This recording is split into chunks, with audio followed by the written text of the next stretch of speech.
Hi, it's Cayman with S&B, and today I'm showing you our 10-3002 tank. This is a 20-gallon tank that fits both the Transit and the Sprinter. Today we're showing it to you installed on a 148 Transit. This is a tank that fits both on the passenger side and the driver's side. The distance behind and in front of the wheel well is the same. So you'll see here, we'll show you some dimensions of the tank. The height is 16. The length is 45. And the width of the tank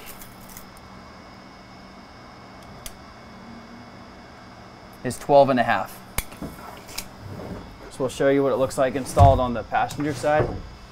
So you have a little bit of flexibility forward to rear. So we'll center it up perfectly right here on the wheel well.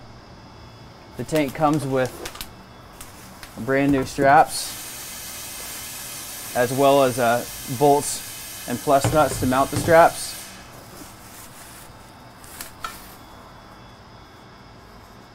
So you'll see here we are lined up on a body panel here. We can put a stack of washers to get it flush up against the body panel. You know, we could also move it over if we want to get closer. While this helps index the strap's going to get enough squeeze to keep it from shifting forward to rear. And the same goes for this strap as well. If you need to move this over, this does line up perfectly with this threaded nut right here.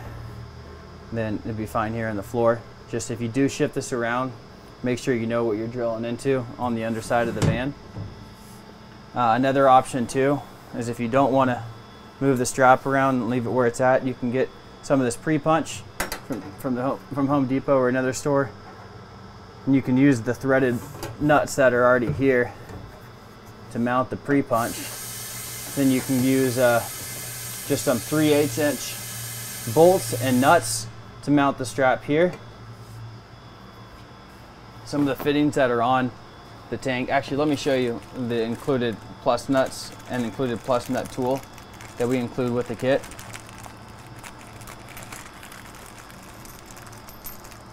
So these plus nuts, again, you'll drill into the floor. You'll install your plus nut. You'll install your plus nut tool. Comes with a longer bolt I have right here that you'll thread all the way in. You'll tighten up the bolt with an open end wrench. You'll hold the plus nut tool and you'll tighten it until the plus nut comes completely activated. At that point, you'll back out the bolt. You'll have your plus nut that's in the bottom of the van, and you'll run in your 10mm bolt. And so the fittings that we have on this tank, well, first I'll show you the distance to the rear on this 148 Transit. So to this back body panel, there's almost 9 inches, so it looks like 8 3/4.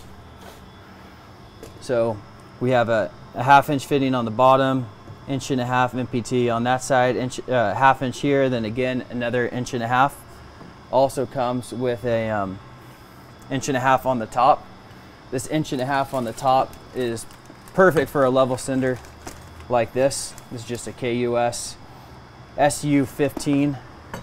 After it's threaded in, it'll end up very close to the bottom of the tank. You know, other level cinders also work if you need to do a screw-in style or some of the new tape-on exterior tanks or exterior sensors. So while we don't include all the hoses and all the fittings, since that's not something we make, but we can show you kind of how this would work. You know, this could be your vent right here. This is just 1/2 inch line with a 1/2 inch MPT to 1/2 inch barb.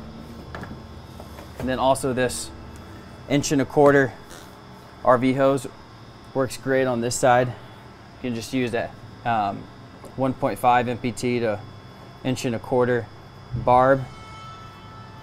Have this screwed in, pushed on here.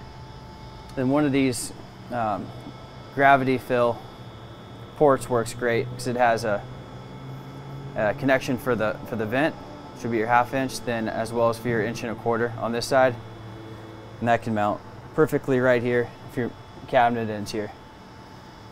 And now we'll hop under the van, kind of show you what it'll look like on where your bolts will end up to make sure you don't damage anything, assuming the tank is center and the straps haven't been moved in one direction or the other.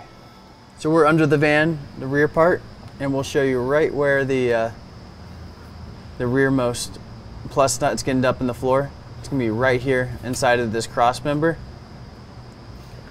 So if you push the tank any further rearward, it's gonna end up right here, and there's still clearance in between this leaf spring bolt, so there's no worries there. And we'll show you where the frontmost bolt ends up right now.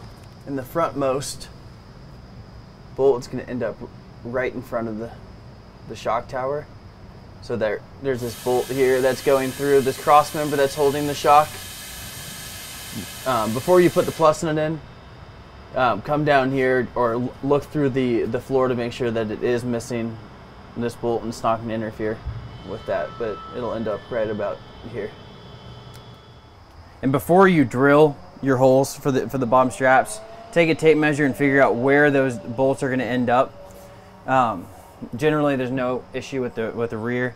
This can get close to that shock tower bracket, but again, this does have flexibility forward to rear, and the tank also has flexibility forward to rear. So you can find the perfect area for you to mount the tank. And now we'll jump over to the, clean up my mess, and we'll jump over to the driver's side to show you what the tank looks like on the driver's side. Now we're just showing you what the tank looks like on the driver's side. You can see, and a difference is the pockets are different on the driver's side. So something like this is 30-inch long, a pre-punch. Works perfectly from this panel all the way to the rear, so you could drill a hole here, maybe one more for support here, then another one here, and the straps will line up perfectly with this pre-punch, and the mounting on the bottom is unchanged. Again, the fittings are the same on the front and on the rear, so when the tank gets flipped, you still have the same 1/2 inch there, 1 1/2 inch, with a 1/2 inch and 1 1/2 inch on the bottom. And again, this is what it looks like. Let us know if you have any questions or need any help. Thank you.